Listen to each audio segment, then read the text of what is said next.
Paul, yan. Kay Apostol Pablo, na siya po yung dating Saul, yan.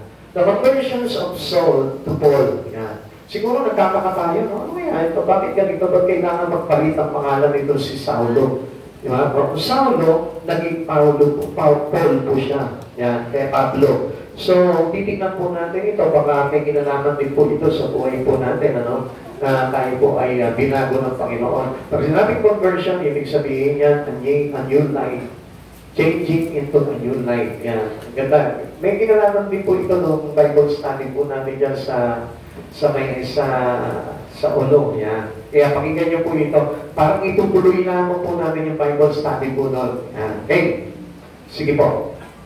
Great news at any conversion. Napakaganda po nitong balita na ito na makarinig po tayo na mayroong mga nagbabago. Di ba? Even to our children, kapag nakita mo na yung anak mo ay nagbabagong buhay, lumalapit sa Panginoon, tututulong kaganakan yung nararamdaman po natin sa puso. Ganon din po, pagdating po sa mga tao at sa ating Panginoon. Okay? Joy in the heart of believers. Nagiging kaganakan po yan ng mga mananampalataya. Pag mayroong mga isang tao na lumalapit sa Panginoon, kaganakan po yan ng mga naglilingkod sa Panginoon. Joy in the presence of the angels of God. Ano sabi po dito? Libong mga anghel sa langit, aksan-aksang mga anghel sa langit ay nagdiriwang kapag mayroong isang nanunubalik sa ating Panginoon. Luke chapter 15 verse 10. Ang sabi po dito, sinasabi ko sa inyo ngayon din ang kaganakan ng mga anghel ng Diyos dahil sa isang makasalanang tumatalikod sa kasalanan. So kung makikita po natin, it is the joy for the Lord. Na kapag tayo po pala mayroong pagbabago, na kung convert yung buhay po natin, yung po pala yung kaganakan sa Panginoon. Kaya every time that we learn from the Lord, and it may change our life. Alam niyo po ba, napakalaking kaganakan po sa Panginoon yun. Kaya huwag natin ipagkakalit sa Panginoon na matuto tayo upang mabago ang buhay po natin. Kaya napakahalaga po ng pagbabago. Ang ibig sabihin po ng pagbabago sa buhay po natin, yung changes is about what we learn from the Lord. Yun yung nagpapabago ng buhay natin, yung natutunan natin sa ating Panginoon. Kaya huwag niyo pang lilimitahan yung pagtuturo ng Panginoon sa buhay po natin. Para na sa ganoon, tayo rin po ay mabago. We cannot be changed kung hindi po tayo matututo sa mga aral ng ating Panginoon. Okay? Gaano po ba ito ka-importante yung nangyari po kay Pablo? Obviously, no? Bigyan mo po muna kayo. Ito po si Pablo, nung time na nabalitaan niya na marami na po na convert sa pananampalataya at sa mga nananalig kay Heso Kristo, nagalit po ito si Pablo. Kasi si Pablo po nung araw, si Saulo po siya nung araw, siya po ay galit sa mga Kristiyano po na naglilingkod kay Heso Kristo. Kaya ano pong ginawa niya? Humingi po siya ng liham dito po sa mga pinunong saserdote para po bigyan po siya ng karapatan na usigin, tugisin, patayin ang mga tao na naglilingkod kay Heso Kristo. Isang araw po, nang siya po ay pumatayagpag patungo sa Damasco habang inahabol niya, tinuusig ang mga mananampalataya po noon, doon po biglang mayroong sumigat na matinding liwanag na kung saan siya po ay bumagsak at sa tindi ng kanyang pagkasilaw, siya po ay nabulag. At yun po mga is the presence of our Jesus Christ. Kaya doon po niya tinanong, may isang tinig po na nagsalita, sabi niya, Saulo, bakit po ako inuusig? Nagtanong naman si Pablo po, sabi niya, Panginoon, sino po ba kayo? So, tinanong niya ngayon, nung nagkaroon ng conversation that will take to him into conversion. Ganda, no? Nagkaroon naman po sila ng conversation ng Panginoon, question and answer, and then later on, nagkaroon ng conversation. Ganyan din po tayo, kaya po tayo nag-aaral po ng salita ng Diyos, so kaya pinapahiyagan po tayo ng mabuting balita ng Panginoon. It is about our conversion. Kasi gusto talaga ng Diyos na mayroong pagbabagong pagganap sa buhay po na pagsabi mo nga po niya sa katabi mo, gusto ng Diyos magbago ka. Gusto ng Diyos yan po yung ibig sabihin po ng born again. It is not a religion. At ganun po, basta po tayo sa religion, huwag na po tayo makiisa sa mga religion. Kung ano man yung mga religion nila, ang mahalaga po sa atin ngayon is about conversion. At yun yung ibig sabihin ng born again. We must be changed into a new life once in Christ Jesus. Yun po yung kailangan mangyari po sa atin. Okay, paano po kaya o sa atin na mangyari po ito? Gano'n po kaya mahalaga ito? How important when it becomes personal? Gano'n po kaya mahalaga ito kung sa atin na po mangyari po ito, nangyari kay Pablo? Ngayon, tatanungin po natin sa sarili natin, siguro, more on us here, parang kiniklaim niya na mayroon na talaga siyang pagbabago. Mayroon po ba na may mga nagbago na po ba dito? Yung totoo na, okay, makikita po natin yan kung talagang totoong nagbago na po kayo, ano po? Kasi hindi po natin talaga tukoy sa sarili po natin. Sometimes we are being deceived by our own self. Yung ating sarili, minsan natataya po tayo, akala po natin na bago na po tayo sa Panginoon. No? Yung po pala, hindi pa po pala talagang ganap. Kaya titignan po natin, there is a lot of question with regards on our changes. Kapag nangyari po sa atin ito. Number one, the questions of conviction. Ano po ba ibig sabihin po nito pag sinabi question of conviction? Ito po yung tanong po ni Pablo, ni Saulo, dito po kay, huwag po kayo malito ha, si Pablo, si Saulo, iisa lamang po yan. Si Saulo, nung siya'y pariseyo pa at hindi pa kumikilala sa Panginoon. Naging si Pablo, nung tumanggap na po siya at na-convert po siya into Christ Jesus. Intindihan niyo ba? Ulitin ko po sa inyo para hindi po kayo maguluhan. Kasi mamapagbit ko po, Saulo, and then Pablo, Saul, and Paul. Yeah? Malilito po tayo. Pero huwag po kayo malito, iisa lamang po ito. Okay? Yung conviction, dumarating po sa buhay po natin lahat po yan. Every one of us has convictions coming from the Lord.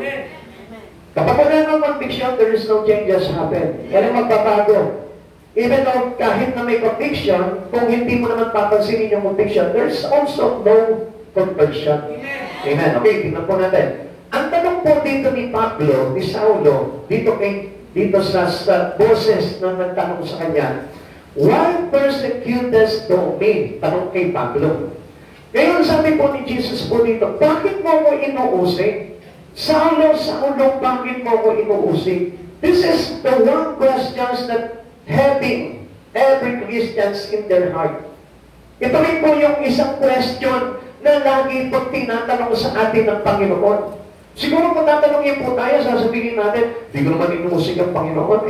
In other way, meron po tayong pag-usig sa Panginoon na hindi lang halata.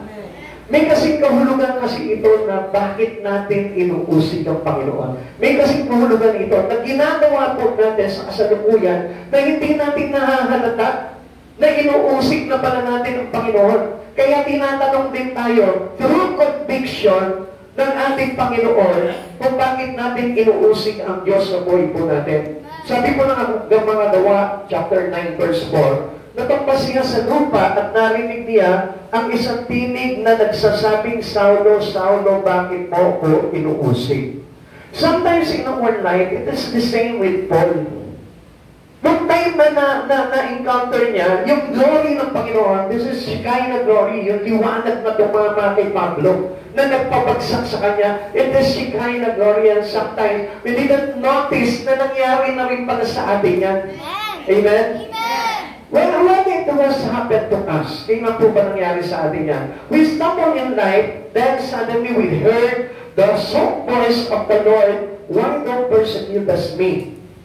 Ito po'y kasing kahulugan, minsan sa buhay po natin, ito'y kasing kahulugan ng tanong sa amin, bakit ayaw mong lumapit sa akin? Bakit ayaw mong maglingkod sa akin? Bakit ayaw mo kong kilalanin? Bakit ayaw mong lumapit sa akin? It is the same meaning with, bakit mo ko inuusig? Amen. Amen? Naintindihan mo natin yan? Kaya nga marami pa mga Kristiyano, bakit hindi mo maibigay ang buhay mo sa akin? Bakit hindi mo ma-share sa akin yung pag-ibig mo? Bakit ayaw mong mag-response sa pag-ibig na binibigay ko sa iyo? Bakit ayaw mong mag-response doon sa pananalig na kailangan mo? Mga kapatid sa Panginoon, it is the same meaning, the same convictions that coming from our Lord Christ Jesus. Bakit mo ko nilalayuan? Bakit mo ko iniiwanan? Bakit mo ko pinapabayaan? It is the same meaning that we sometimes persecute God. Kaya nga alam niyo mga kapatid sa Panginoon, hindi lang halata. Bakit mo ko kinakatamaran? Bakit ka napapagod sa akin? Bakit ka pinanghihinaan? Bakit wala kang pag-asa pagdating sa akin? It is the same meaning. Bakit mo ko inuusig? Why thou persecutest me? Yun po yung kasing kahulugan ng sinabi ng ating Panginoong Jesucristo kay Pablo. Kaya nga mga kapatid sa Panginoon, ang akala po namin sometimes, matuwid na yung kalagayan natin sa Panginoon. When we limit God in our life, it means parang isang uri na rin po yan ng pag-uusig sa buhay po natin. Kaya nga po nakikita niyo po, halos hindi natin maibigay yung buhay po natin sa Panginoon. Why? Because some sort of things na sa buhay po natin na parang may pag-uusig tayo na nanggagaling sa isip at puso natin sa ating Panginoong Jesucristo. Kaya alam ko po, doon dumarating po sa atin yan. Di ba paminsan, di ba kapag hindi ka nakakapag-church, bakit mayroong conviction na tumatagos sa puso mo na sinasabi na, hindi ako nakakapag-church ngayon? Because you heard the voice, the song voice of God. Narinig mo yung maliit na tinig ng Panginoon nagsasabi sa iyo, bakit hindi ka nag-church? Bakit hindi ka umati ng gawain? Bakit hindi ka umati ng Bible study? Bakit wala ka? That was the convictions that coming into us. Ito po conviction ito, napakahalaga po sa buhay po ng bawat isa sa atin sapagkat ito po yung naglalagay sa atin para malapit yung buhay natin sa Panginoon. At kung tayo po, paano walain po natin yung conviction na yun, hindi po talaga makakapasok si Jesus sa buhay natin at hindi niya po tayo ma-instruct para tayo po ay makalapit ng todo sa Kanya. Okay, first introductions to Paul. Tingnan po natin. Ito po yung pasimula po sa kay Pablo. Ang nangyari po dito kay Pablo, he is an enemy for the Christian. Siya po yung kaaway ng mga Kristiyano na naglilingkod kay Jesus. Pero alam niyo po ba kung bakit po nagkaroon ng conversion po sa buhay ni Paul? Even though he is an enemy to Jesus, alam niyo kung bakit? Because prayer for soul is there into the believers of Christ. Talagang binabad nila sa panalangin, pinag-fasting nila, talagang araw-araw ipinagpapray nila ito si Pablo dahil marami nga po mga Kristiyano po nung araw na takot po talaga kay Saulo. Dahil ikaw mismo mabalagahan mo na itong taong ito pumapatay ng mga taong naglilingkod sa Panginoon. Tignan niyo po sa panahon po natin. Sa panahon po natin, medyo sabihin po natin, mas malala pa yung persecution na ginagawa po natin sa ating Panginoon sa panahon natin. Kung papasanin po natin noong araw si Pablo pumapatay. Natatakot yung mga Kristiyano, pero tuloy pa rin po sila sa paglilingkod sa Panginoon. Pero sa panahon po natin, hindi nyo napansin, alis dito sa Pilipinas, walang pumapatay ng mga Kristiyano. Walang pumapatay ng mga naglilingkod sa Panginoon. Pero still, parang there is a lot of limitation and reservations of life. Bakit hindi nila matulong talaga todo mailapit ang buhay nila sa Panginoon? Hindi nyo po ba nakikita yun? It is some kinds of persecution. Isang uri ng pag-uusig sa Panginoon yung mga bagay niyon dahil yung pag-uusig, kalakit niyan yung mawawalan ng pananampalataya at pananalig kay Kristo. Kaya nga kung mapapansin natin si Saulo, di ba? Bakit niya inuusig yung mga Kristiyano? Bakit niya inuusig si Kristo? Alam niyo kung bakit? Kasi wala siyang pananalig sa Diyos. After now, tayo rin po sa panahon natin, bakit tayo nagkakaroon ng limitation and reservations in life para lumapit tayo sa ating Panginoon? It is because of lack of faith in God. Kulang tayo sa pananampalataya. Kaya nga, kapag hindi natin tinoto yung pananampalataya natin sa Panginoon, yun po yung maglalagay sa atin para tayo rin po mismo usigin natin ang Diyos sa buhay po natin. Kaya hindi niyo po nakapansin, di ba? Sometimes we are against with our mentor, we are against with our pastor, we are against with our teacher. Against tayo kung minsan sa mga bagay na nagtuturo ng mga bagay kay Kristo Jesus. At yun po ay pag-uusig. Kaya nga, iwasan po natin yung mga bagay na yan that we need to learn from our Lord. Amen. Kung ano man yung mga bagay na tinuturo sa ating Panginoon, kailangan matutunan po natin yan. Kaya po, inabot po dito si Pablo sa kabila ng kanyang kasamaan na ginagawa sa mga Kristiyano noon dahil sa panalangin ng mga mananampalataya. Ngayon, nagtataka ka, bakit ako nandito ngayon? Dati akong kalaban ng Diyos. Dati akong hindi nananampalataya sa Diyos. Dati wala akong simpatya sa mga ganitong gawain. Pero bakit ka nandito ngayon? It is because of the prayer of the believers. Dahil mayroong nananalangin sa iyo. And I thank God for these people dahil mayroong concern sa buhay po natin. Ako rin po, alam niyo po, ako po'y bunga rin ng panalangin ng aking mga kamag-anak doon na naglilingkod sa Panginoon. Kaya isang araw, alam niyo po ba, ako din po'y nagkaroon po ng tinatawag na passing through the road of Damascus. Nadaanan ko rin po yun. Kaya din po, alam niyo po yan, okay? The reaching of this man, dito po siya inabot dahil po sa mga panalangin na itong ito. Okay? Saul the intellectual. Okay, ito pa yung isang mabigat eh. Alam niyo po ba kung bakit naging taga-usig po ito si Pablo? Because of his intellect. Kasi masyado siya marunong. Amen? Sabi mo nga sa katabi mo, hinay-hinay lang sa karunungan. Yan. Kasi alam niyo po ba, ayaw ng Lord talaga ng mga marunong. Once na tinawag ka ng Panginoon, tanggalin mo na yung karunungan mo, Lord, I am empty. Paglapit mo sa Panginoon, sabihin mo agad sa Panginoon, Lord, I am empty. Tinatanggal ko na lahat ng karunungan ko. Amen? Kasi pag tinanggal mo yung karunungan na yun po yung maglalagay sa atin ng totoong karunungan. Amen? At yun yung magpapatigil sa atin sa pag-uusig sa Panginoon. Kaya maraming pag-uusig sa ating buhay towards our God, it is because of our intellect. Kaya nga kung mapapansin po natin, ito po si Pablo, he's on, yes, maybe the greatest mind. Magaling yung kanyang utak. Amen? Matalino siya. Kaya, anong ginawa po nito mga believers of Christ nito? They pray, they fast. Ginawa po nila yun. Pinag-fasting po nila. Ito po si Pablo para matigil sa pag-uusig. Naalala ko po yung kwento eh. Tingnan niyo po. Napakainam po talaga ng panalangin eh. Amen? Pero meron po akong narinig na kwento na niya pa po ba kayo? Di ba kayo tulog? Mahirap po kasi yun natutulog eh. Okay, kita niyo po. Meron po akong narinig na kwento, ganito po yan. Meron po isang jeepney driver, tsaka mayroong isang pastor. So, sa kanilang pag-uusap po, sa kanilang dumating yung time, yung point na sila'y pumanaw parehas. At sa kanilang pagpanaw, humarap po sila kay San Pedro. Diba? Sabi po ng iba, diba? Si San Pedro po yung may hawak ng susi ng langit. Pagkarap po nila kay San Pedro, ito na po, ano po, kasi sa heaven po, there is a lot of kinds of door. Diba? Merong iba't ibang mga pintuan doon. So, ito na, dumating po yung pastor, lumapit po kay San Pedro. Pagkalap niya kay San Pedro, you are a pastor. Inglisero si San Pedro. Tagalog. Pastor ka pa na. Sabi niya gano'n, yes, I am a pastor for a long time. Sabi niya gano'n. Then, go in, you can enter into that ordinary door. Sabi niya gano'n. Napag-isip ganyan siya. Pumasok siya doon sa isang ordinaryong pintuan. Ito na yung jeepney driver naman. Paglapit niya kay San Pedro, you are a jeepney driver for a long time. Yes, I am. Sabi niya po gano'n. Then, you can go into a golden door.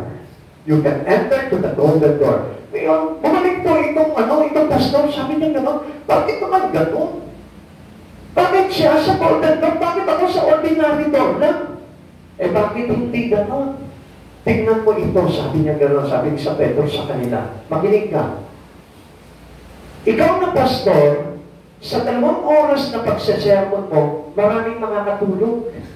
Samantalang dito sa jeepney driver na ito, nakaskasero, 1 oras lang na pagsakay nila, maraming nagdarasal. Kaya pala mas bini-IP ito kong jeepney driver kasi every time na nagdadrive siya, pumapasada siya, maraming nagdadasal. Kaya nga alam niyo ngayon, ako pag nagdadrive po talaga ako, binilisan ko. Kasi yung mga sakay ko minsan, pagka nakasakay po sila sa Starex, natutulog. Baka mamaya doon lang ako sa ordinary door, papasukin ni San Pedro. Kaya mga kapatid sa Panginoon, huwag kayong matutulog. Kawawa naman ang pastor po ninyo. Hanggat ko ito sa golden door ako makapasok. Amen? May tulog po ba naman yan? Ay, wala. Salamat po. Hindi. Kaunti lang po yun. Balik po tayo ito to an intellectual. Okay. Doon po sa pagiging matalino po dito si Pablo. Alam niyo po ba, si Pablo tinawag ng Panginoon even though he has an intellect. Kahit na may karunungan po siya. Pero kadalasan po, hindi po lahat ng mga tinawag ng Panginoon matatalino. Amen. At yung pong minsan na hindi matatalino, sino pa yung mga useful pagdating sa Lord? Kaya naman malimit lamang po na gamitin po talaga ng Lord yung mga matatalino. Amen? Ako, hindi makapayag yung iba. Kaya, tingnan po natin yun. Okay.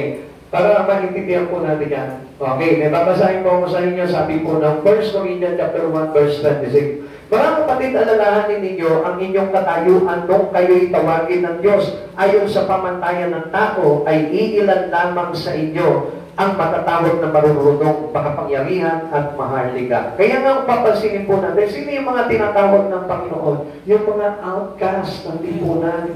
Yung mga patapot na ng buhay, yung mga mahihirap, yung mga walang pinag-aralan. Usually, yung po yung mga ginagamit nila. Kaya nga po, in the Bible, yung mga apostol niya, minsan alam niyo po, itong mga apostol po ni Cristo po nung araw, halo-halo din po yan, kaya nga, kailangan nilang ibaba talaga yung kanilang kalagayan sa harapan ng Panginoon. Okay, kung babasahin po natin, sabi po sa 1 Corinthians, chapter 1, verse 18 to 21, tingnan niyo po ha. 1 Corinthians chapter 1. Nandiyan pa po ba kayo? Okay. Verse 18 to 21. Sa mga napapahamak ang aral tungkol sa pagkamatay ni Kristo sa krus ay kahangalan. Tingnan niyo po ha. Ngunit sa atin na mga inililigtas, ito'y kapangyarihan ng Diyos sapagkat nasusulat, sisirain ko ang karunungan ng mga marurunong at bawawalan ang kabuluhan ng mga katalinuhan ng mga matatalino. Ano ang kabuluhan ngayon na marurunong ng mga eskriba, ng mga mahuhusay na debatista sa daigdig na ito? Ipinakikilala ng Diyos na ang karunungan ng sanlibutan ito ay kamangmangan. Sapagkat ayon sa karunungan ng Diyos, hindi siya itinulot na siya'y makilala ng tao sa pamamagitan ng karunungan ng sanlibutan ito. Sa halip, minarapat niya ang mga nananalig sa Kanya'y iligtas sa pamamagitan ng mabuting balita na aming ipinapangaral, ngunit ipinalalagay naman ng sanlibutan na isang kahangalan. Kaya nga, we need to learn from His Word. Kasi sa iba po talaga, sa mga marurunong po talaga, ito po, Biblia, ay hindi nila talaga pinaniniwalaan. Kaya nga, if you won't believe into the words of God, I tell you, gumagamit ka nito. At malabo na makakilala ka sa Panginoon. Kaya nga si Jesus mismo nagsabi, hindi siya nagpakilala sa mga taong mga marunong na gumagamit ng karunungan sa mga sanlibutan. Kaya mga kapatid sa Panginoon, hubagin na natin yung ating karunungan para na sa ganun maunawaan din po natin ang Panginoon sa buhay po natin. Listen to me. God sent an experience to Saul to make him aware of his sin. Minsan naman niya maraming mga pinaparanas po sa atin ng Panginoon, hindi para ipagmalaki natin sa buhay po natin. Just for us to be learned from Him. Just for us to be changed. Just for us to accept His conversion. Para na sa ganun tayo po ay mabago. Tingnan niyo po ito. Man is not allowed to get education just to contradict with God. Hindi tayo pinag-aaral. Hindi tayo pinag-aaral ng mga magulang natin para lamang ibangga sa karunungan ng Panginoon. We need not to opposite to God. We need not to contradict God. Hindi tayo pwedeng umapos. Kailangan we are under to the knowledge and wisdom of our God. At hindi po natin mauunawaan yung mga bagay niyon kung gumagamit ka ng tinatawag na intellect of the Word. Yung karunungan pangmakasanlibutan po naman. Kaya huwag po natin isipin na dahil nagpag-aral po tayo, ay maaari na po tayo na mahigitan yung mga bagay na aral pagdating sa Panginoon ever, kahit kailan. Sabi po ng 1 Corinthians chapter 1, verse 25, sapagkat ang inaakala nilang kahangalan ng Diyos ay karunungang higit pa sa karunungan ng tao, at ang inaakala nilang kahinaan ng Diyos ay kalakasang higit pa sa kalakasan ng tao. Alam niyo po ba, yung sabihin po natin, in the words, para maintindihan nyo, yung pinakakabubuhan ng Diyos, yung pinakakahangalan ng Diyos, ay higit pang karunungan sa tao. Mas marunong pang higit sa pinakamarunong na tao. Alam niyo po ba, na ito pong kahangalan ng Diyos na ito na masasabi, the foolishness of God is wiser than any human knowledge. Kahit sila Einstein pa yan. Gusto ko na malaman po ninyo, walang makatutumpas sa karunungan ng Panginoon. At yung kahinaan ng Diyos ay mas higit pa sa pinakamalakas na tao. Nakita niyo po yung testimony po kanina ni sister. Ano sabi niya po gano'n? Kung po napatunayan, malakas po pala talaga itong Diyos na ito. Wala po pala talagang ibang sakalam kundi ang Panginoon. Ang Diyos na ang sakalam. Amen? Ang Diyos na ang malakas. Totoo po yan eh. Kasi the very weak of God is more than a strengthful man in the world. Masigit sa pinakamalakas, makapangyarihan sa mundong ito, yung kahinaan pa lang yun. Yung kahangalan pa lamang po ng Lord yun. Amen? Naintindihan po natin. Kaya sino po tayo? Paano po tayo makakapagmalaki? Kaya huwag po natin akalain na kaya natin tapatan yung mga karunungan ng Diyos. Diba nga, example po, ganito. Yung parang kayanin po natin yung sarili po natin na mabuhay at umasa lamang po sa sarili po natin. Kaya nga po marami po tao po ngayon, di ba? Parang kaya ko to, kaya ko to. Lahat ng bagay kinakaya niya sa sarili niyang lakas. Alam niyo po ba, para sa Lord, it is foolishness. Kahangalan po yun. Dahil hindi po natin talagang kaya mabuhay without God in our life. Kung nakakagawa ka, pero I tell you, pagdating ng araw, matutuklasan mo at mauunawaan mo na wala pa lang sa isa yung buhay mo without God. What must God send your way? Ano ba yung ipinadala sa iyo ng Panginoon para ma-realize mo rin na ikaw mismo kailangan pag-inalang at itigil ang pag-uusig sa Panginoon?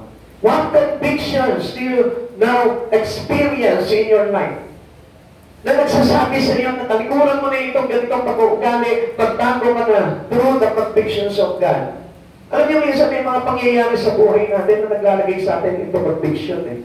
Para lang sa ganun papago po tayo. Ano po bang na itong bagay na ito na pinagdadaanan mo ngayon? Para ang Diyos mailapit ka sa Kanya. Alam niyo, kung minsan pinapaya na tayo ng Panginoon eh. Amen. Hindi po ba napapansin yun? Minsan sa pag-aaral natin, minsan sa trabaho natin, kung bakit tayo nagkakaroon ng failure, and we stumble. Openly we stumble. At alam niyo po ba yung mga failures na yun? And it's the same with Paul when he was stumbling. Noong time na ito pa bumagsak po, ito si Pablo, during his passing into the road of Damascus, yun din po yung pagbagsak po natin eh. It is the convictions of God. It is the Shekinah glory na dumating sa buhay mo para na sa gano'n, ma-realize mo that you need God in your life. Most importantly, na para malaman po natin na mahalaga pala ang Diyos sa buhay po natin. Kaya nga kung minsan, di ba, parang sinesegregate po natin yung buhay natin, inihiwalay natin sa Panginoon, i-separate our life into the God's way. Kung minsan parang inihiwalay natin doon sa pagkakakala po natin at kaya po natin, pero ang nangyayari po sa atin, natakot-takot na conviction na dumarating po sa atin. We're stumbling ahead. Lagi po tayo, sa dadaanan po natin, malayo pa lang pumabagsak ka na. Malayo pa lang, wala ka ng pag-asa. Bakit? Inaalaw ng Lord yun just to convict you. Sapagkat gusto talaga ng Lord na ma-convert ka talaga, na yung puso mo talaga ay magkaroon ng pananalig at pananampalataya sa Diyos. Ikalawa, the questions of conversion. Kung tatanungin po natin ang Panginoon, di ba? Minsan tayo din po nagtatanong, nandiyan pa po ba kayo? Okay, makigisip niyo po muna yung katabi niyo sa inyo. Umaga pa. Yan. Okay. Tingnan niyo po ha. Baka mamaya sa pagkakilip po kung bigay ka rin nandun. Sige ka. Kasi si Pablo po, noong time na yun, meron po questions of conversion. At ano po yung conversion na nangyari po dito? Hey, who art thou, Lord? Sino po kayo ang Panginoon? Tingnan niyo ha. Tinanong niya, pero sinagot niya. Yeah? Papasinin po natin, tinanong niya ang Diyos, pero sinagot niya, sino po kayo, Panginoon? Who art thou, Lord? Tinanong niya, sino po kayo? Dapat ganun lang ang tanong eh. Sino po kayo, Panginoon? Di alam niya, Diyos. Alam niya, Panginoon. Amen. So, ibig sabihin, sometimes we get full of our own self. Tayo mismo, magiging pulis po tayo. Alam natin na itong Diyos na ito, tagapagligtas, pero wala naman tayo pananampalataya sa Kanya. Hindi naman natin siya pinipitiwalaan sa maraming bagay sa buhay po natin. And even sometimes, hindi tayo naniniwala na kaya niyang i-provide lahat ng pangangailangan natin. Pero tinatawag natin siyang Lord sa buhay po natin. Sometimes we call Him Lord, Lord. Pero ang sabi, not all who calls Lord, Lord, shall inherit the kingdom of heaven. Hindi lahat ng tumatawag, sabi niya po gano'n dito. Pero tingnan niyo po minsan tawag tayo ng tawag ng Lord. He is my Lord, He is my Savior. Pero wala kang magtiwala sa Kanya. It is some kind of persecution. Amen? Hindi natin namamalayan, pinapersecute na ba na natin, oh Lord, parang inuun, parang we scorn God, parang we mock God, parang gano'n eh. Na nangyayari, tinatawag natin siyang Lord, pero hindi naman nakikita sa atin yung pag-iuun natin sa harapan ng Diyos. Yung pagtitiwala natin, yung paggalang natin, nawawala sa atin yung bagay na yun. Kaya nga, bakit po dumating ang conviction sa atin just for us to listen and be converted? Para tayo makinig at para tayo magkaroon ng conversion. Kaya, ikaw mismo nagtatanong ka na, sino kaya ang Lord na to? Sino kaya si Jesus? Ano kaya ang kakayanan nito Jesus na ito? Minsan dumating sa atin yan, nagkaroon tayo ng curiosity about God. Curiosity about serving God. Minsan dumating po sa atin, sa buhay po natin, pakinggan ko kaya siya? Lumapit po kaya ako sa Kanya? Mag-church kaya ako? Pakinggan ko kaya kung ano yung tinuturo ng salita ng Diyos? Yan po yung kuminsan katanungan natin. It is all about your conversion. Pag nagtatanong ka na ng mga bagay niya, ang ibig sabihin niya, gusto ka ng paguhin ng Panginoon. Amen? Pero po ba dito nakatanong na sa Panginoon? Tayo, no? Isa tinanong natin, Lord, ikaw ba talaga ang tagapagligtas ko? Lord, kailangan ba talaga kitang paglingkuran sa buhay ko? From diction, death to conversion. Yun po ang ibig sabihin po nito. Sabi mo ng mga Gawa, chapter 9, verse 5, sino kayo, Panginoon? Tanong niya, ako si Jesus ang iyong inuusig tungkol ng tinig sa Kanya. Ano sabi mo dito? Tinawag natin Lord, tinawag niyang Lord ang Panginoon, pero alam niya na itong Lord na ito ay siyang inuusig niya rin. Itong Lord na ito, yung mga naglilingkod dito na pinapatay niya. Ito yung Panginoon ng mga pinapatay niyang lingkod. Ito yung Panginoon na inuusig niya. Ito yung Panginoon na hindi niya matanggap-tanggap sa buhay niya. Why? Because of His intellect. Piling kasi ni Pablo, matalino siya eh. Piling ni Pablo, alam niya lahat. Okay, pakinggan po natin. Alam niyo po kung minsan kasi, pag akala ng tao na kaya niya na, alam niya na ang lahat ng bagay, parang lumalabas na hindi ko na kailangan itong Lord na ito. Kaya kung minsan napapatanong tayo, kailangan ba talaga kita, Lord? Sino ka ba talaga, Lord? Kaya kayo nang tatanong. Pero yung tanong na yun, may kahulugan yung pagdating sa Panginoon. Kapag sinagot ka ng Panginoon, ako si Jesus na iyong inuusig. Pag dumating sa iyo yung tinig ng Diyos na sinabi sa iyo, ako si Jesus na tagapagligtas mo. Ako si Jesus na dapat paglingkuran mo. Ako si Jesus na dapat itaas mo sa buhay mo. Ako si Jesus na dapat mo unahin sa buhay mo. Ang ibig sabihin yun, your life must be on conversion. Kailangan na magkaroon ka na ng pagbabago sa buhay mo sapagkat inaabot ka na ng Panginoon doon sa kalagayan na yun. The questions that really ask, what is the real answer to life? Ano po ba yung talagang kasagutan nito? Yung tinanong niya, sino po kayo? The truth. Alam niyo po ba kung anong katotohanan po dito? Hindi natin siya kilala base sa buhay po ni Pablo. Amen? Base po doon sa kalagayan ni Pablo, parang tayo po ganoon. Na pinapakita ng Diyos sa atin, we know Him as Lord, we know Him as Lord, pero Hindi naman natin siya kinikilala talagang Lord. Kung talagang siya ang Lord, dapat we always live Him in our life. We always live Him in our family. We always live Him in everything on us. Siya dapat yung laging naipataas natin sa buhay natin. If you call Him Lord, kaya nga Panginoon, ibig sabihin, siya dapat yung mataas sa buhay natin. Amen.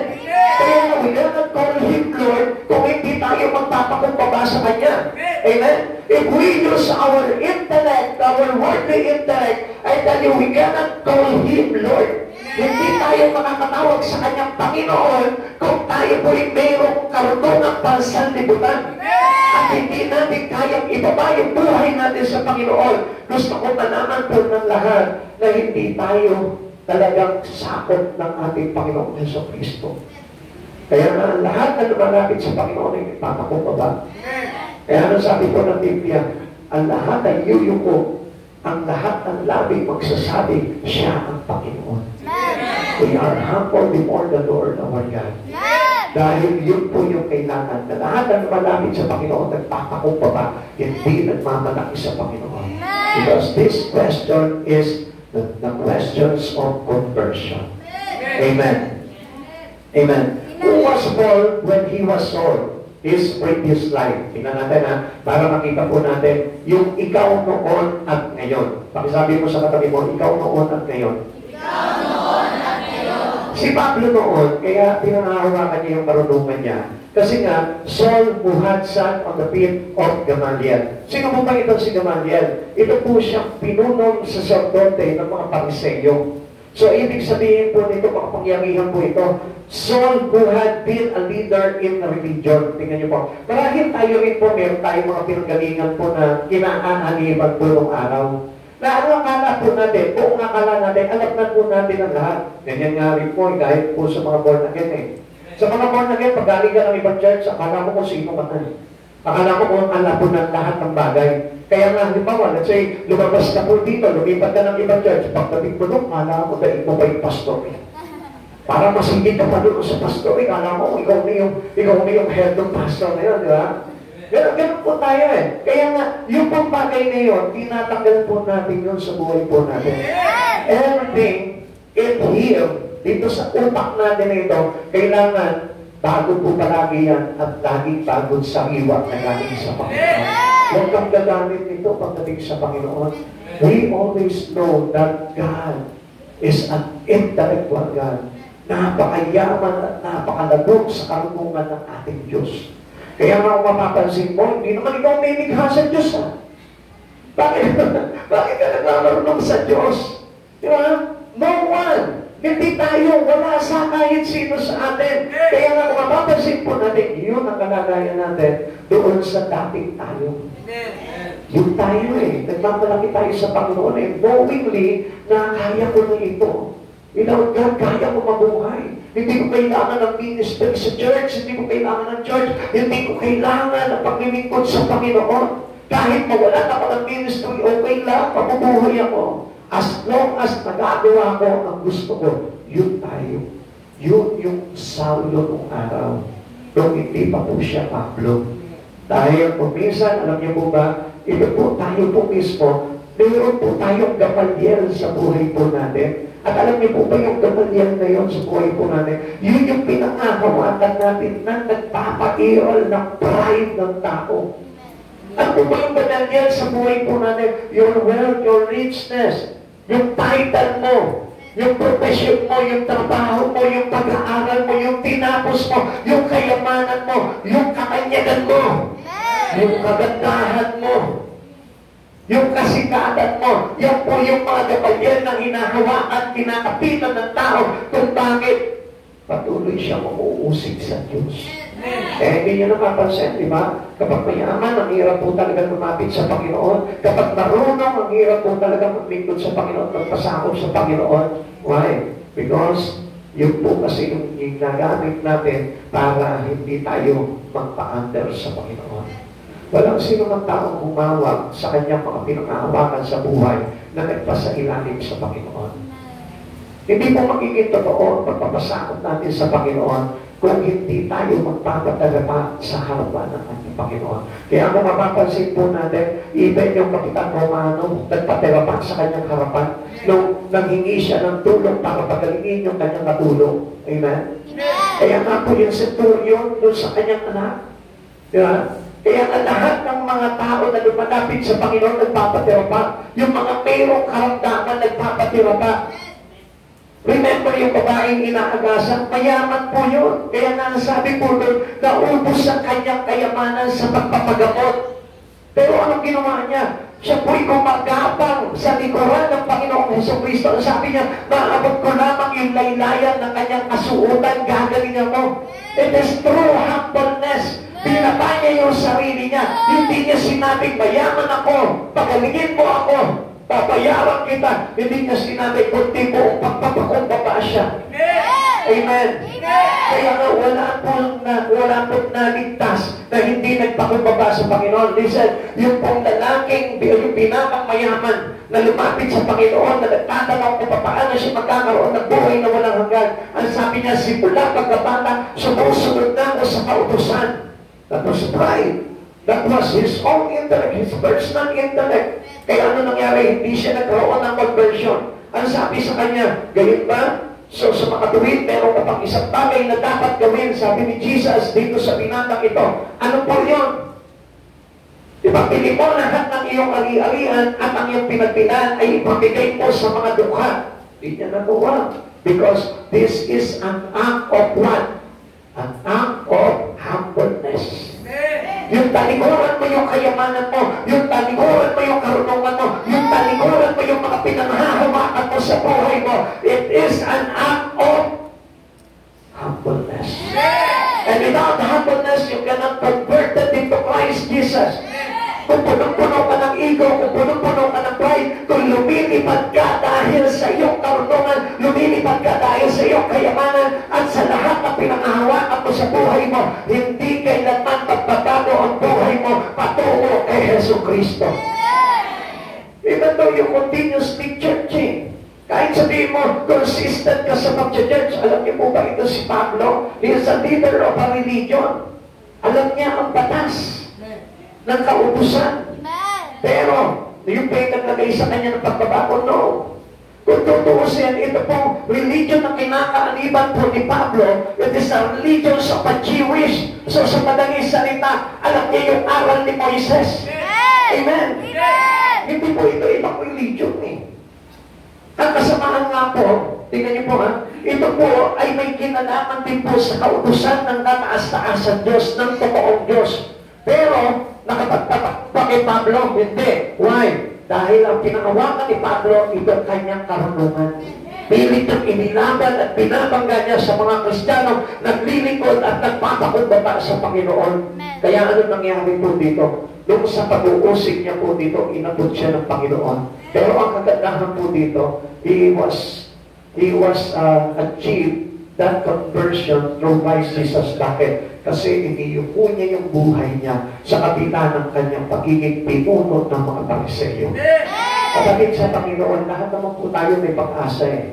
Even though kahit sabihin mo na ngayon mataas ka, ngayon wala kang pagpapakumbaba sa Panginoon, you can humble yourself to Christ Jesus.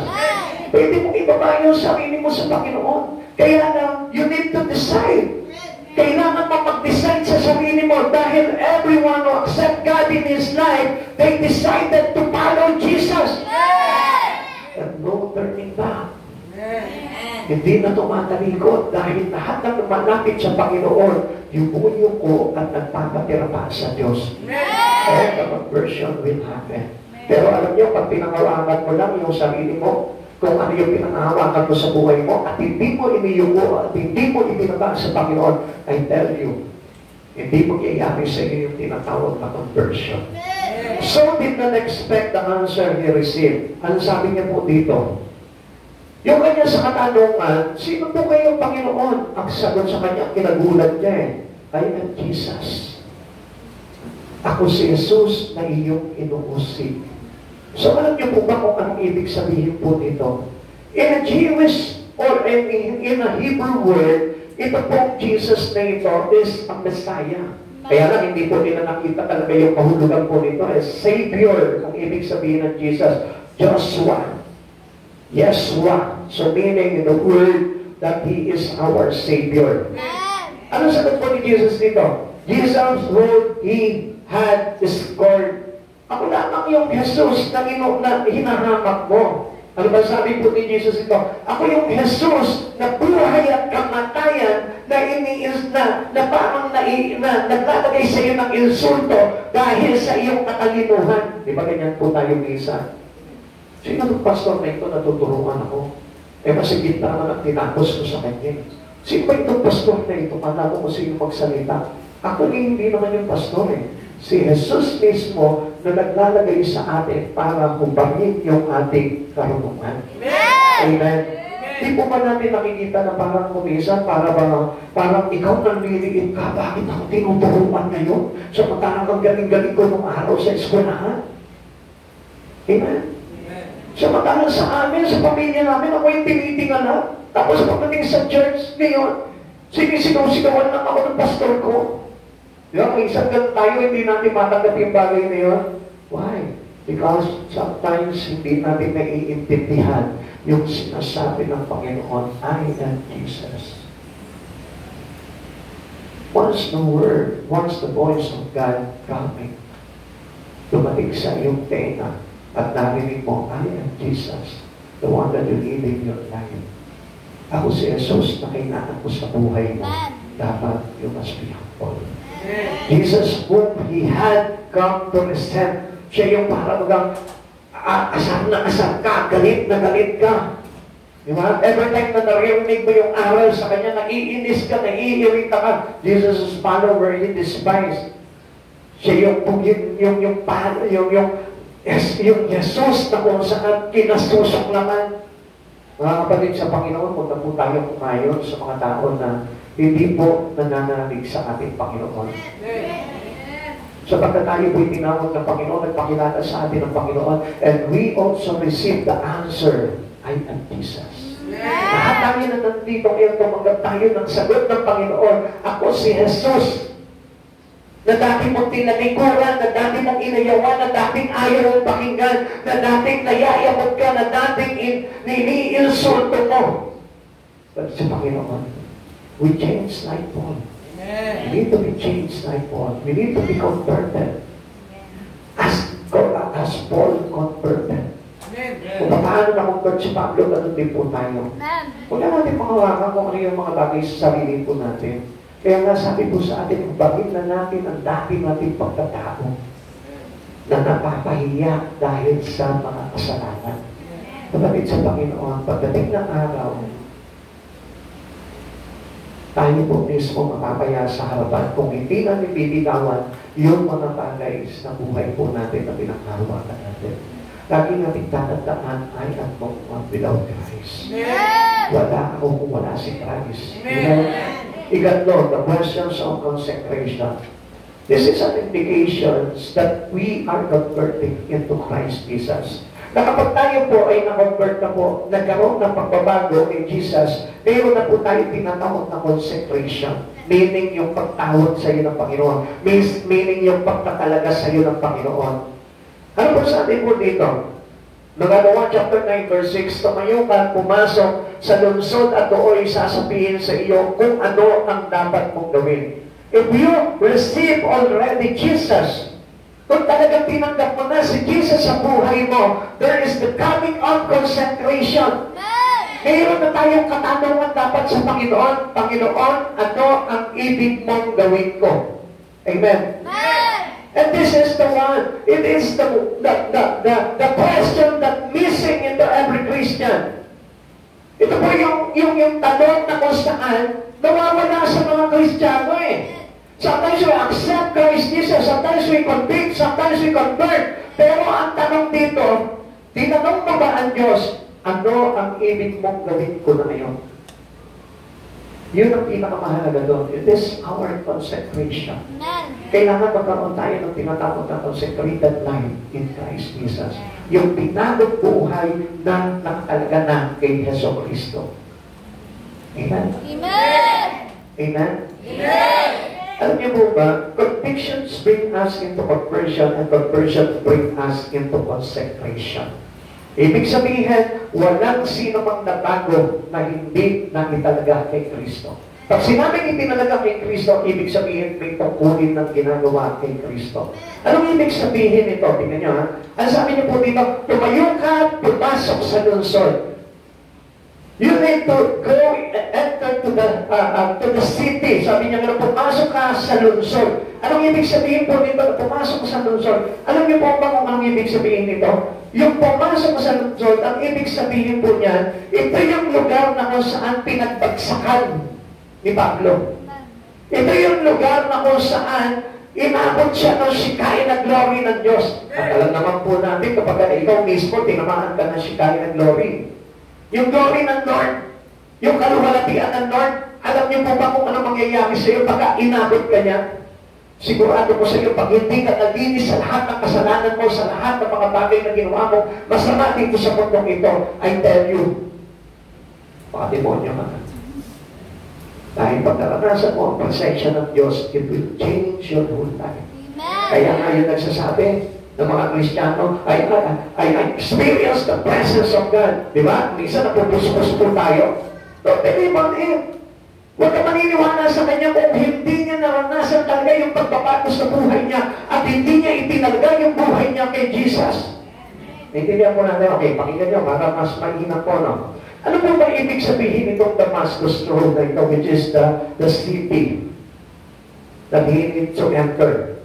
Tingnan po natin, ha? Ito po yan. The Hebrew term for Damascus, namely Damask, means something like the beginning of salvation, panimula ng kaligtasan. Amen? Amen. Yung pasok niya doon sa Damascus Road na yun, akala niya, hindi pa kayo nakadaan doon, no? Nakadaan na tayo lahat doon. Yun yung simula ng kaligtasan. Kung bakit nandito ko ngayon, dahil ikaw mismo, bumagsak ka doon sa Damascus Road at ngayon nagsisimula na sa iyong buhay yung kaligtasan. Naintindihan nyo? Nandiyan pa po kayo? Yan, sana nandiyan pa po kayo. Mahalaga po ito. Okay. Ang sabi mo dito, the chronicler slightly, sabi po dito, the chronicler's slightly adopted term for Damascus, namely Damask, means period of salvation, or perhaps more precise, full turn in the pattern of salvation. Dinadala na po tayo sa panahon na kung saan inaayos na ang kaligtasan mo. Amen. Kung bakit hindi mo naiintindihan, bakit ganito, bakit may discipline, bakit may pagtuturo, bakit tinububog ako, inuulan ako ng aral kay Kristo. Yun yung panahon na kung saan, yun kinoconsecrated ka na ng Panginoon.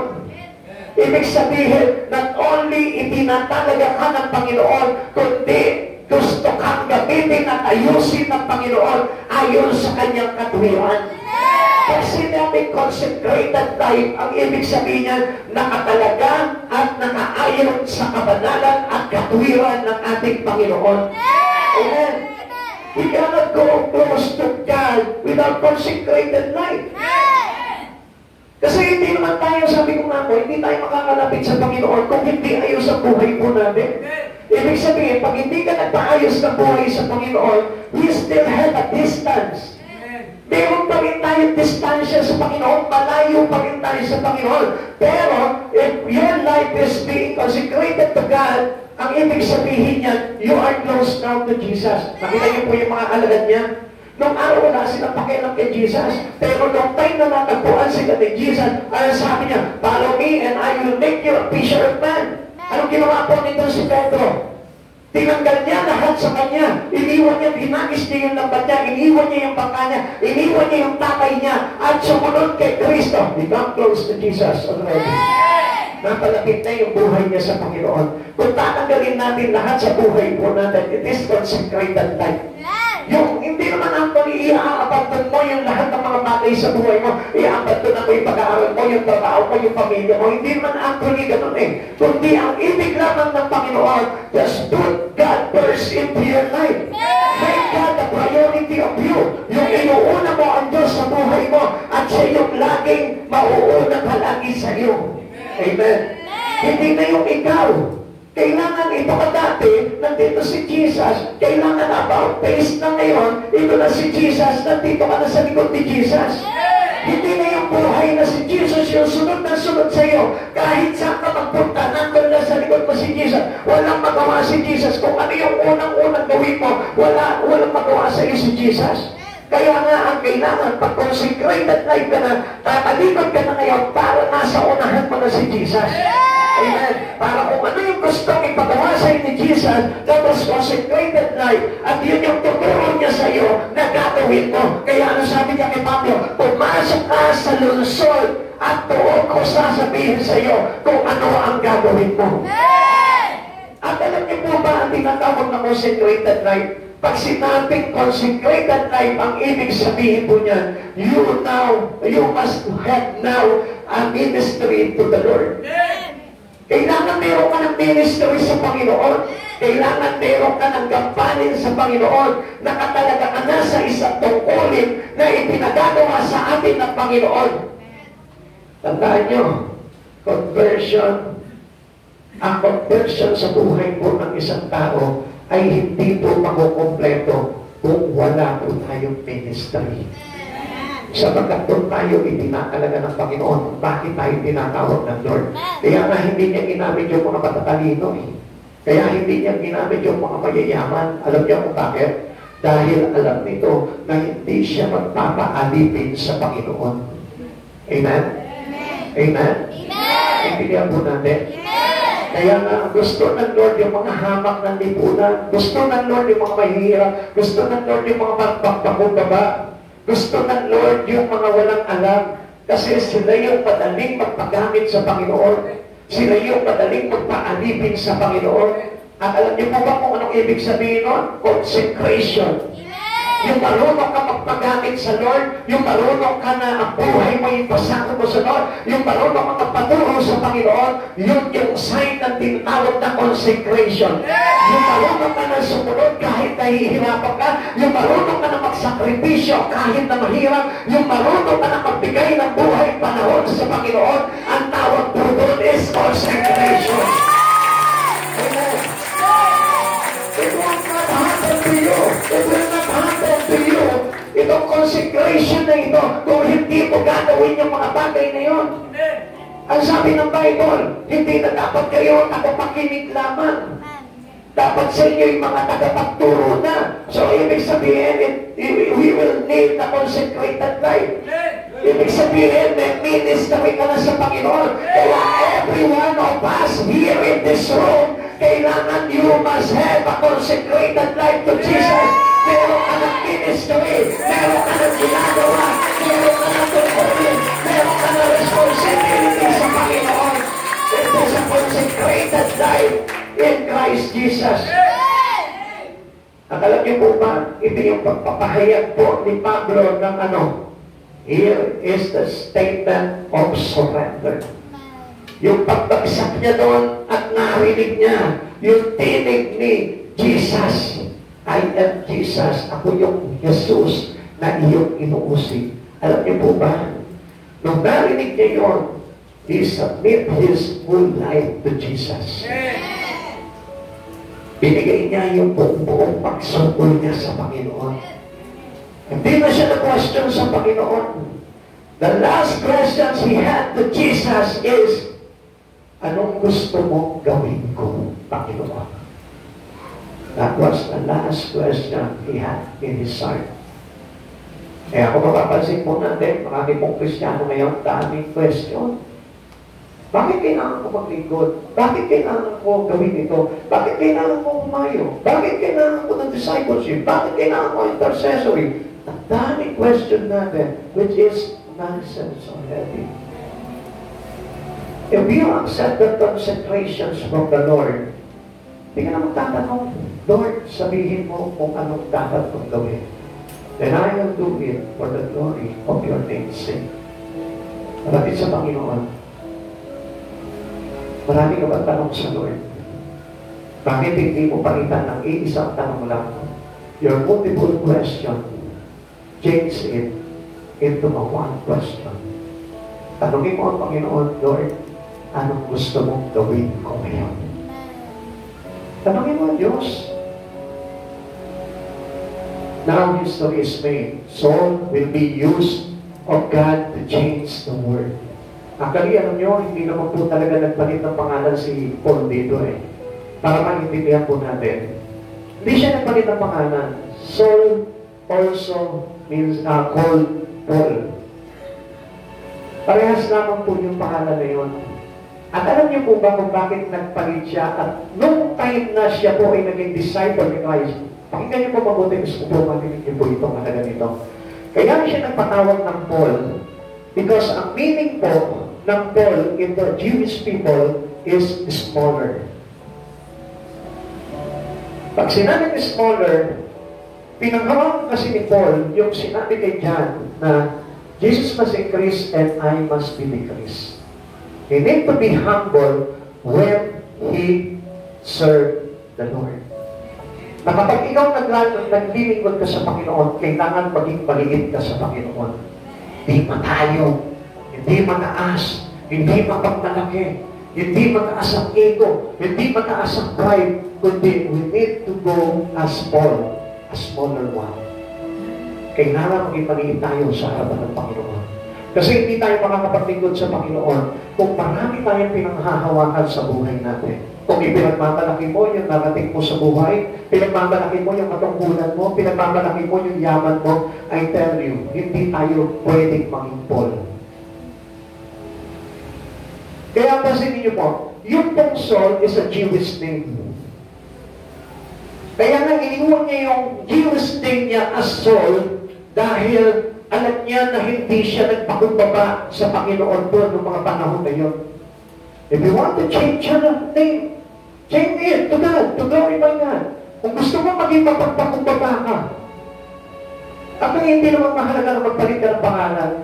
Ang palitan ko lang yung iyong ugali pagdating sa Panginoon. Change it into a smaller one, not a big one. Sapagkat kung papakilala mo pa rin yung sarili mo na kung sino ka, hindi na yun ang mahalaga po doon. Ipakilala mo kung sino ngayon sa iyo, si Yesu Cristo.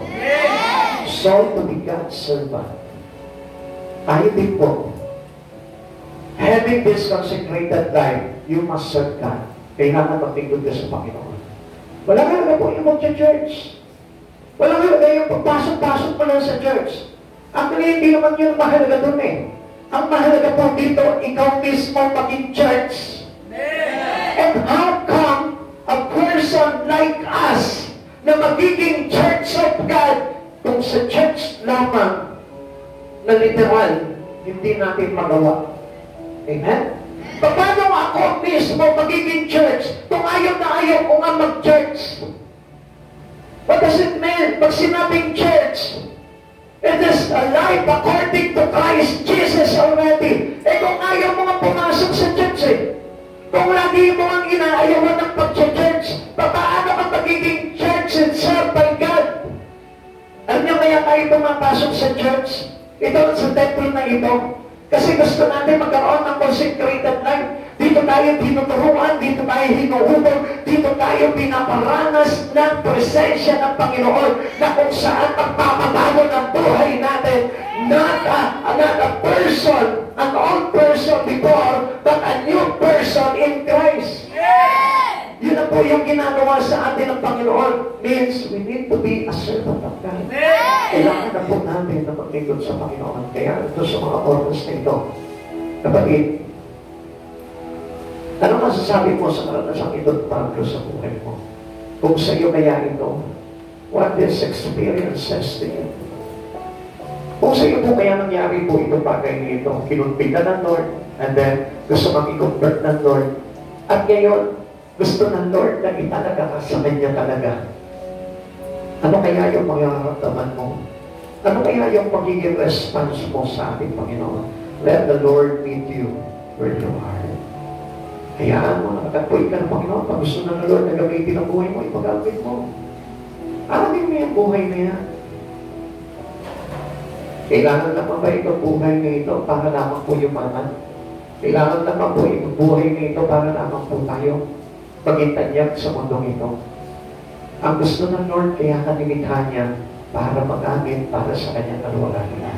At yun naman po yung purpose in life ng isang katulad natin. Huwag kong sabihin kaya ka nabuhay dahil para itaguyod mo yung pamilya mo. Kaya ka nabuhay dahil para maging mayaman ka at kilalanin ka sa buong mundo. Kaya ka nabuhay at kaya ka binigyan ng buhay para kay Kristo. Amen. Kaya sa oras na ito, tanungin mo, Lord, ano ang gusto mong gawin ko sa iyo? If you have conversion, sabi mo nga, meron kang pagbabago sa buhay mo. Sabi mo nga, iniwanan mo yung may barkada, iniwanan mo na yung bisyo, iniwanan mo na yung mga masamang gawa mo. Kapatid, gising po tayo. Tapos na po tayo. Naniya ako kayo tumayo. Kasi mahirap naman po tumayo, tayo'y tulog po. Isingin mo yung espiritu mo sa oras na ito, kapatid, sa Panginoon. Bakit hindi mo makalapin yung espiritu mo ayon sa pagtawag sa iyo ng Panginoon? Sapagat sa oras nito, kapatid sa Panginoon, ang gusto talaga ng Panginoon, magamit yung buhay mo. Alam niyo, ang purpose mo pala ng buhay ng tao ay yung tawagin tayo ng Panginoon para maglingkod sa Kanya. Tapos sa purpose of life, yun yung layunin ng Panginoon sa buhay mo. At kung ipagkakalit mo sa oras na ito ang buhay mo, gagamitin mo na para kumita ka ng pera. Gagamitin mo na para sa pagtataguyod ng pamilya mo. Gagamitin mo na para sa sarili mo. I tell you, you are wrong. Malaking pagkakamali sa harapan ng Panginoon ang mga bagay na ito. Sapagkat kaya tayo dinikahan ng Panginoon is to have a fellowship with God. You must be a servant to Him. You must be a servant to Jesus. Huwag mong katamaran ang mga bagay sa Panginoon. Pag-inaman mo, sapagkat ikaw ay tinawag ng Panginoon, dumating sa iyo ang conviction. Dumating sa iyo ang pagbabago. Ngayon naman, bakit hindi mo nasahin sa buhay mo ngayon na mapaglingkuran ng Diyos sa kahit na anong paraan na magagawa mo para sa Kanya? Bakit hindi mo itaas si Jesus sa buhay mo? Paglingkuran mo siya, mapagiging mahuli ang lahat. Kailan ka maglilingkod sa Kanya? Kung mahina ka na, wala ka na magagawa sa Lord. But this time, malaki pa ang may contribute ng buhay mo sa Panginoon. Kaya habang may pagkakataon, paglikulan mo ang Panginoon. This is how a consecrated life goes on. Kung talagang gusto mo na ayusin sa kabanalan ng Panginoon, ang buhay na yan, pag-amit mo sa Kanya ang buhay mo, serve God with all your heart.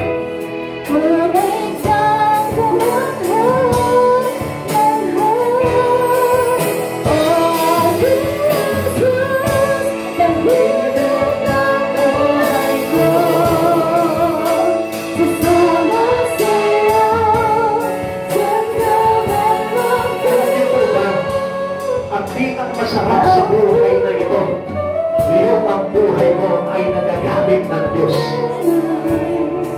Kasi yung mga kapatid sa Panginoon, sandali lang. Halimbawa, meron kang isang gamit. Halimbawa, meron kang cellphone.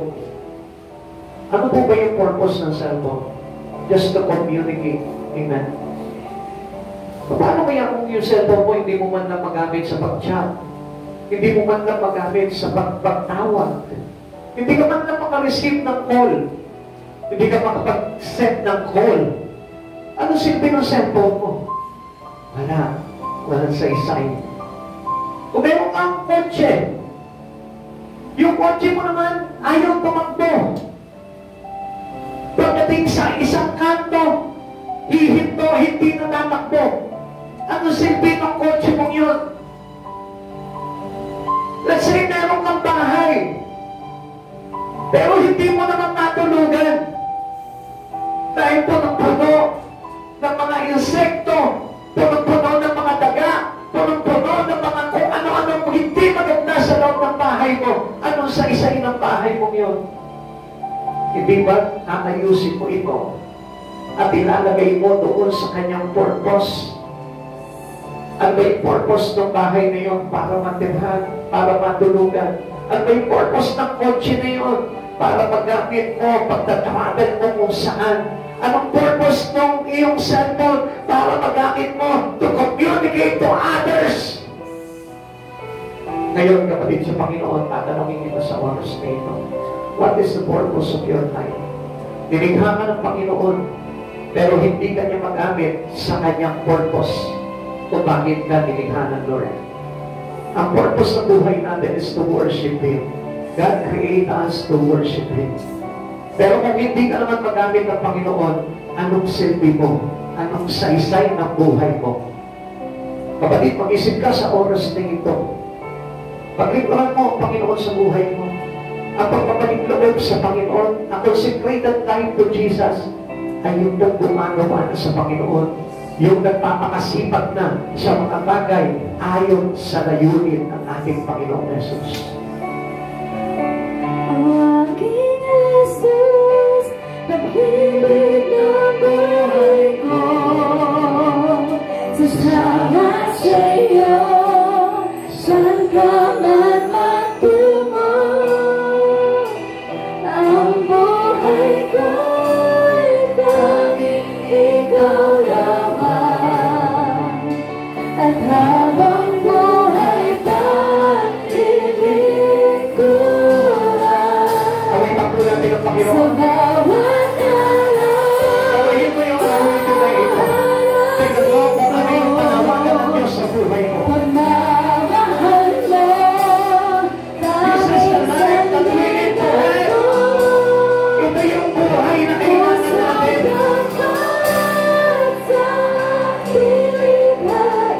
Everyone. I need your eye here. Hindi niyo po, basahin niyo po ito. Lyrics ng kanta na ito.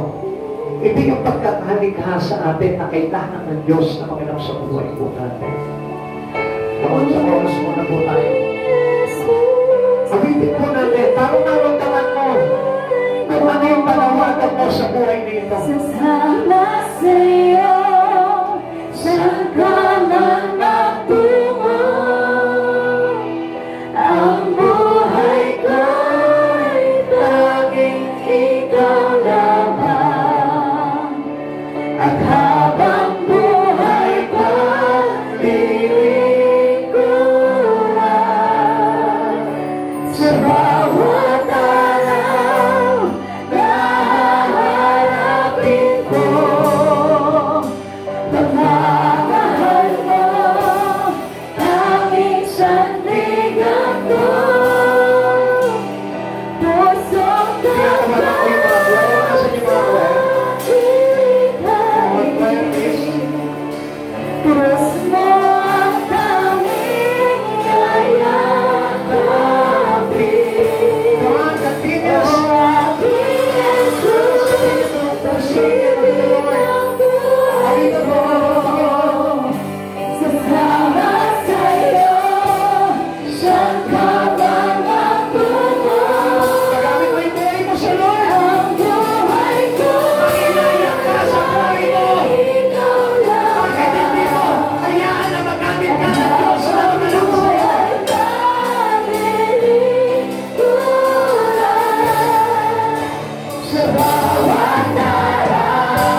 Pakinggan mo kung kami ng tinig na nagsasabi sa'yo, bumubulong sa'yo sa oras na ito. Na nagsasabi sa'yo, ako si Jesus na iyong inuusig.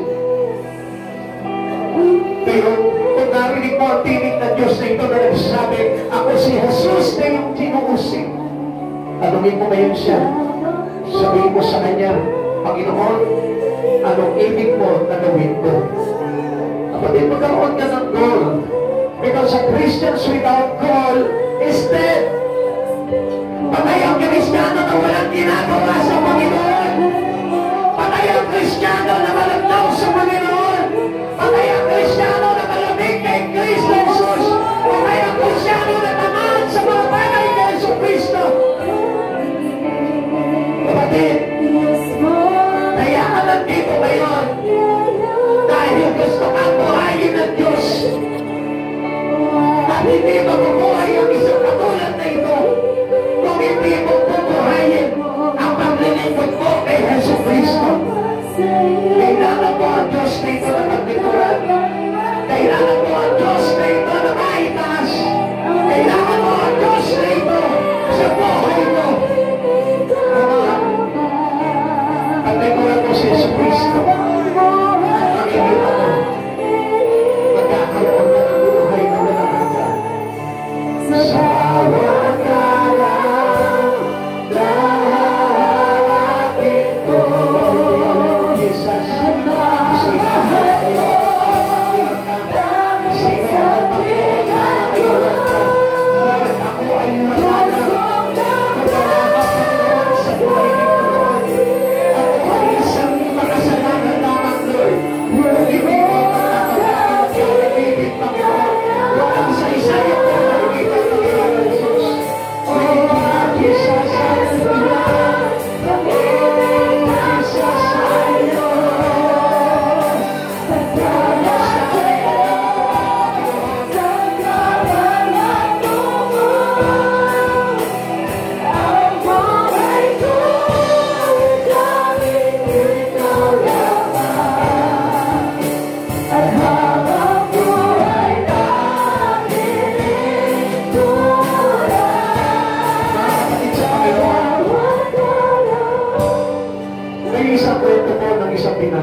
first time niyo po na makapasok ng isang church na katulad na ito. Habang inahawig ng awig na ito, natanong siya sa Panginoon, Panginoon, bakit mo ko dinala sa church na ito? At habang umaawit siya, sabi po doon sa awitin, pusok tapat sa aking ligain, krus mo ang tanging yayakapin. Kapatid sa Panginoon, doon niya namin realize na sa edad ng 30 anyos, wala pa nang sa yung buhay niya. Subalit kung sa time na tumugtog siya doon sa church na yun, doon niya lang nakita na mayroon palang saysay ang buhay na ito kung na kay Kristo. Ngayon, kapatid sa Panginoon, isipin mo kung bakit nandito ka ngayon. Isipin mo kung bakit nandito ka ngayon. Kung hanap mo lang para baligtas sa buhay mo, balik ka. Bago baligtas sa buhay mo, kailangan inayon mo muna ang buhay mo sa ating Panginoon Yesu Kristo. Sapagkat this is how we accept God in our life. Huwag mo sabihin, tinanggap mo na si Kristo sa buhay mo, pero ayaw mong gawin yung mga bagay na pinagagawa niya sa iyo. Come on. Ang buhay na meron sa isay ay yung buhay na pinatagamit kay Yesu Kristo.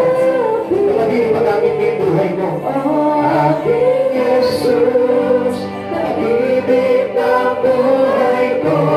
Ako na mag-ibigin ng Diyos. Ako na mag-ibigin sa Yesu Kristo.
Jesus. Ito sa bawat lyrics na kanta na ito, yung parang binutulog yung puso niya dahil sa kanyang tigdi ng pag-ibig sa Panginoon. Namayin mo sa puso mo rin ang awit na ito. Makikita mo, magkakaroon ng senso buhay mo. Yung buhay mo na dati nagmamalaki sa Panginoon. Panginoon mo yung mo sa Lord niya. Yung wala nang ginawa sa harapan ng Panginoon kung di malaki, magmataas. Makikita mo yung mo sa Lord niya. Yung mo sa Lord niya. Kung tatatahin mo lamang,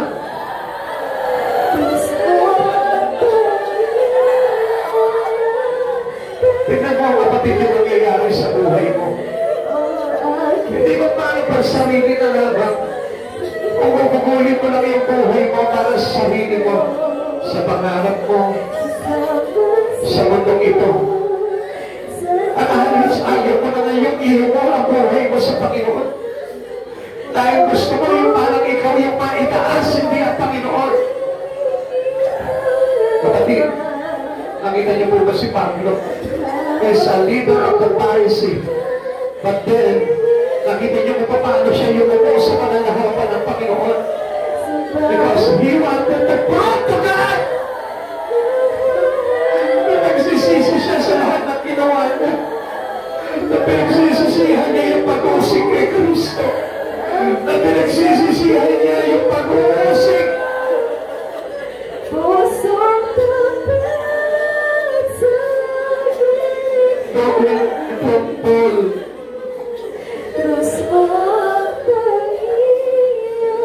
Let us bow down before the Lord our God. Salamat ang gusto ng Panginoon. Yung paghambol tayo sa Panginoon. Hindi sapat yung Lord, nagpapakumbaba ako sa iyo. Kung ipapagamit mo ang buhay mo sa Panginoon, it is a sign of humbleness. Tingnan mo ang sarili mo ngayon, kapatid. Halos hirap na hirap yung kalooban mo. Halos hindi mo maidurog ang puso mo sa harapan niya. Bakit? Dahil mayroon ng sariling gusto na gawin sa buhay mo. Halos parang ang hirap magsuko ng buhay sa Panginoon. But Paul surrendered all. In Christ's name's sake. Isinuko niya kay Jesus. Ano ang pagmamalaki niya? Ano ang pagmamataas niya? Ininuko niya yung buhay niya. Pagpapakita kay Jesucristo na nagpapasakop siya.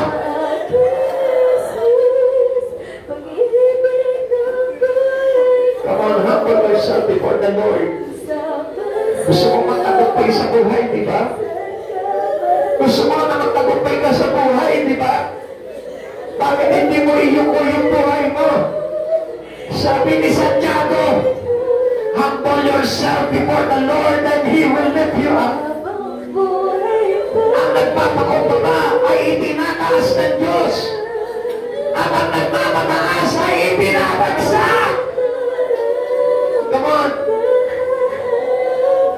Kung gusto mo na magtagumpay ka, kung gusto mo na pagdating ng araw, ipagtagka ng Diyos na ito, humble yourself before God. Agalin mo ang pagpapatigas. Agalin mo ang pagpapamalaki. Agalin mo ang pagiging matayog. Agalin mo yung pagiging pakasarili. Then bow down before the Lord our God. Inuko mo yung buhay mo kay Kristo. He is our God, our Savior, our Master. Iubos na niya ang buhay mo. Walang sa isa ang buhay na hindi marunong magpakumbaba sa Panginoon. Even ang mga kawan, kapag sila'y humarap sa hari, sila ay yumo-yumo at nagbibigay ng pitagan sa kanilang hari. And what more, to the King of Kings and the Lord of our life, who sent His only begotten Son for our salvation. Sino ka para hindi yumuko sa Kanya? Sino ka para hindi magpakubaba sa Kanya? Sino ka para hindi maglingkod sa Kanya? This life is meant to serve the Lord our God.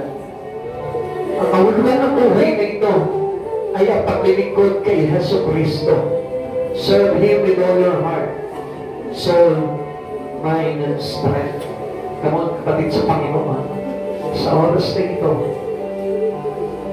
kung natutunan mo na ang pagpapakumbaba sa Panginoon, ipagamit mo ang buhay mo sa Panginoon. Because this is an indication that you are being humble before the Lord our God. Have your ministry in God. Huwag mo pagdamutan ng iyong paglilingkod ang Panginoon na ito sa buhay mo. Sapagkat kaya tayo nilikha ng Panginoon sa isang layunin lamang. Lahat tayo, mga kapatid sa Panginoon, kahit sino ka ba, sa iisang panawagan lamang tayo tinawag ng Panginoon upang paglingkuran siya ng buong puso. Kapatid sa Panginoon, sa oras na ito, gusto ko malaman mo, God is great, God is good, at ang Diyos na tapat na ito ay makapangyarihan na gagalaw sa buhay mo. Kapatid, asahan mo, ang Diyos na ito ay bibigyan ka ng pagbabago sa buhay nito. Makikita mo, mararamdaman mo kung gaano kaganda ang pagbabago na ito na ibibigay ng Lord para sa mga tumatanggap sa Kanya. Salamat sa Panginoong Jesus sa buhay na ipinagkaloob sa Panginoon ito. Tayo po natin manalangin sa Panginoon. O Ama naming Diyos, nagpapasalamat kami sa biyaya ng Espiritu mo, Panginoon, na inilagay mo sa buhay nito, God. Salamat sa iyo, Panginoon, sa pagpapakumbaba na inilagay mo po sa puso ng bawat isa sa amin, Lord. Maraming salamat po, Panginoon. Patuloy mo kaming tulungan, Lord, na yumuko sa iyo, O God. Sa pagkakalat namin, Panginoon, pagkilala ka ng tao, Panginoon, sinong hindi yuyuko sa iyo, Panginoon? O kilala ka lamang ng tao, Lord. Sinong hindi yuyuko sa iyo, Panginoon? Panginoon, salamat sa oras na ito, God. At hayaan mo, Panginoon, na pagpikuran ka namin ang buong puso, God. At sa oras na ito, Lord, doon sa mga tao, Panginoon, nagsapit sa iyo, O God. Lord, magparanas ka sa kanila sa buong buhay nila, O God. At sino man, Panginoon, sa oras nito na may pagmamalaki sa iyo, Panginoon, Lord, we pray na, Lord, na patuloy mo silang turuan, O God, upang na sa ganon, Lord, malaman at maunawaan nila, Panginoon, na walang sino man, Panginoon, sa mundong ito, God, na makapagmamalaki sa iyo, God. Panginoon, maraming salamat po sa buhay ng bawat pakumbaba, O God. Pagpalain mo po sila, Panginoon, sa lahat ng kanilang mga pangangailangan. Ingatan mo po ang kanilang mga pamilya, Panginoon. At ingatan mo sila sa bawat lakad po nila, Lord. At ano mang gagawin ng kanilang kamay, Panginoon, iyong pagpalain, Panginoon. At hayaan mo naman, Panginoon, Lord, na mga taong nagmamalaki sa iyo, Panginoon. Minsan pa, Panginoon, paranasin mo ng kabiguan, O God, upang nang sa ganon, Panginoon, matutunan nila, Panginoon, na kailangan din nila ang Diyos sa kanilang buhay, O God. Lord, hindi namin hangad na mapagsama ang kanilang buhay, O God. Ang hangad namin, Panginoon, ay pagbabagong ganap na buhay na nakaayon sa iyo, Lord. Panginoon, hayaan mo matutunan nila ang mga bagay nito, Lord, sapagkat even, Panginoon, sa iyong matuwid na lingkod na si Job, Lord, pinaranas mo ng mga bagay nito, Lord. Pinakita mo, Panginoon, na even the very elect, Lord, will be deceived, O God. Lord, at nananalig kami sa iyo, Panginoon, na sa oras nito, Panginoon, Lord, lalagyan mo po kami ng tinatawag na contrite spirit, Lord, yung Espiritu na may pagpapakumbaba sa iyong banal na harapan, O God. Maraming salamat po, Panginoong Jesus. Salamat po, Panginoon, sa aral. Salamat sa salita. Salamat sa dakilang presensya mo, Panginoon, na naglagay sa amin, Panginoon, upang kami makakilala ng ganap sa iyo, God. Salamat, Panginoon. Binigyan mo kami, Panginoon, ng church na ito, Lord, na patuloy namin makakatagpo ka, Panginoon. So every time, Panginoon, na hinahanap ka namin, O God. Maraming salamat po, pagpalain mo, Panginoon, ang lahat ng tao, Panginoon, na patuloy na sumusunod sa iyo, Panginoon, sapagkat sabi mo nga po, Panginoon, obedient follows blessing, O God, and disobedient follows curse, O Lord. Maraming salamat po, Panginoong Jesus, sa iyong dakilang kapurihan. To God be the highest glory in Jesus' name. Amen and amen. God bless you.